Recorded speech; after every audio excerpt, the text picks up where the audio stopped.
Assalamualaikum warahmatullahi wabarakatuh. Bagaimana kabarnya teman-teman dan saudaraku sekalian? Semoga sehat dan diberi kesuksesan di setiap aktivitasnya.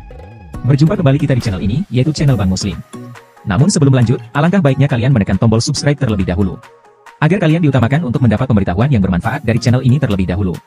Terima kasih, dan semoga kita diberikan kesuksesan. Aneka pembagian benih padi pada tahap pembibitan.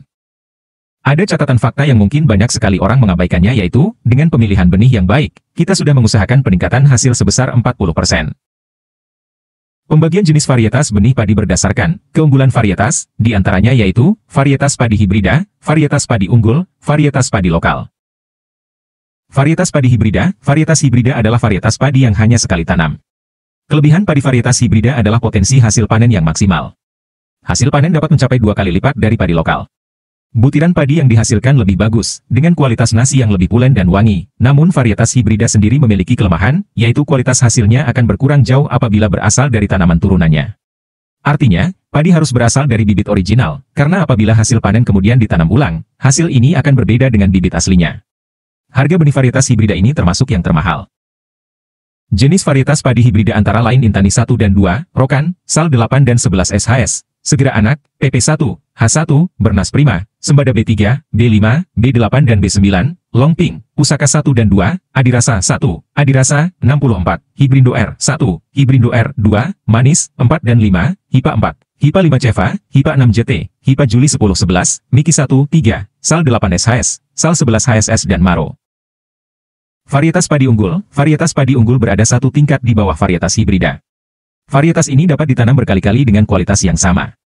Artinya, hasil panen dari varietas padi unggul masih bisa dijadikan benih, harga benih padi unggul pun tidak semahal benih padi hibrida.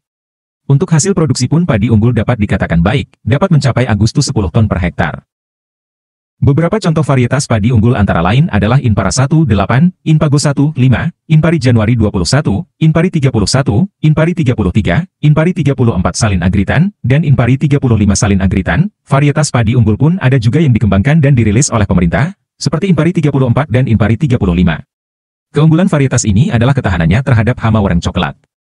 Varietas padi lokal adalah varietas padi yang khusus berada di daerah tertentu. Varietas semacam ini hanya cocok ditanam di daerah tertentu saja, karena membutuhkan spesifikasi khusus untuk tumbuh dan memproduksi padi. Padi lokal biasanya menghasilkan produksi sekitar 7-8 ton per hektar. Rasa beras dari padi lokal juga kurang enak. Jenis-jenis padi lokal antara lain, Gropak, Kulon Progo, Indramayu, Dharma Ayu, Sri Mulih, Andel Jaran, Merong, Gundelan, Marong, Simenep, dan Ketan Lusi. Pembagian jenis varietas benih padi berdasarkan rasa beras, diantaranya yaitu, padi ketan, padi wangi, padi pera, padi pulen. Padi ketan lebih lengket dari padi nasi, sehingga tidak dijadikan makanan pokok. Padi ketan biasanya dijadikan bahan pembuatan tape ketan, bubur ketan, dan macam-macam makanan khas daerah. Varian padi ketan antara lain adalah varian padi ketan merah, putih, dan hitam. Padi wangi, sesuai namanya, padi wangi memiliki karakteristik beraroma wangi. Padi seperti ini contohnya adalah padi pandan wangi. Padi pulen adalah padi yang apabila berasnya dimasak, akan menghasilkan karakteristik nasi yang pulen. Sebagian orang lebih menyukai nasi yang pulen alias sedikit lengket. Pulen berasal dari amilopektin yang tinggi di dalam padi dan kadar amilosa di bawah 25%. Apabila dimasak, nasi yang dihasilkan akan berasa sedikit lengket. Contoh padi dengan tekstur yang pulen adalah tekstur padi Inpari 13, Ciherang, dan Insinyur 64.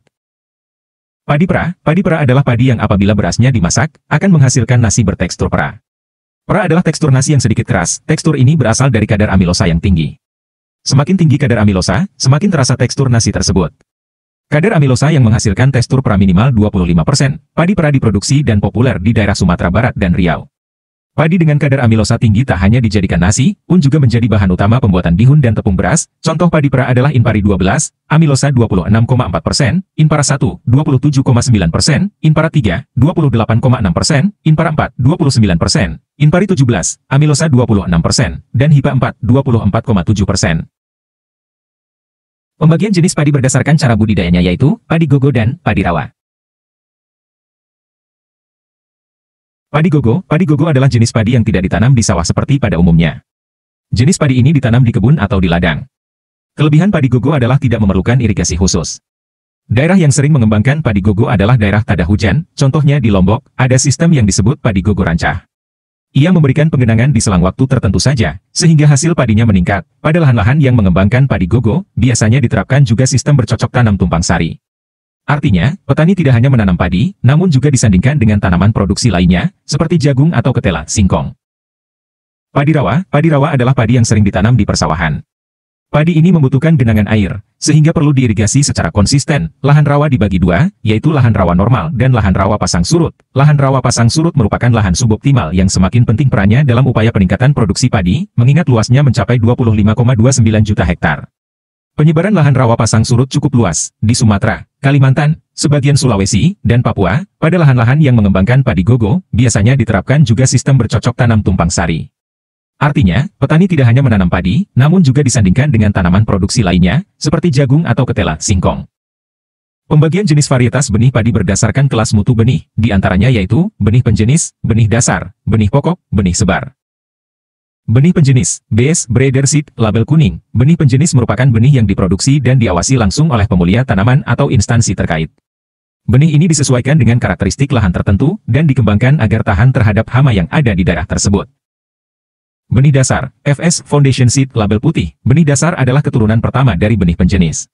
Benih dasar ini diproduksi di instansi yang ditunjuk oleh Dirjen Tanaman Pangan, dengan bimbingan dan pengawasan yang ketat. Untuk dapat diproduksi, benih ini perlu mendapatkan sertifikasi oleh Balai Pengawasan dan Sertifikasi Benih.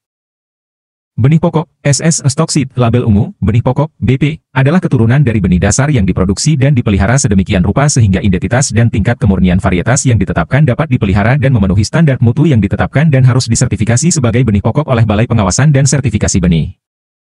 Benih sebar, S Extension Seed, label biru. Benih sebar, BR, adalah keturunan dari benih pokok.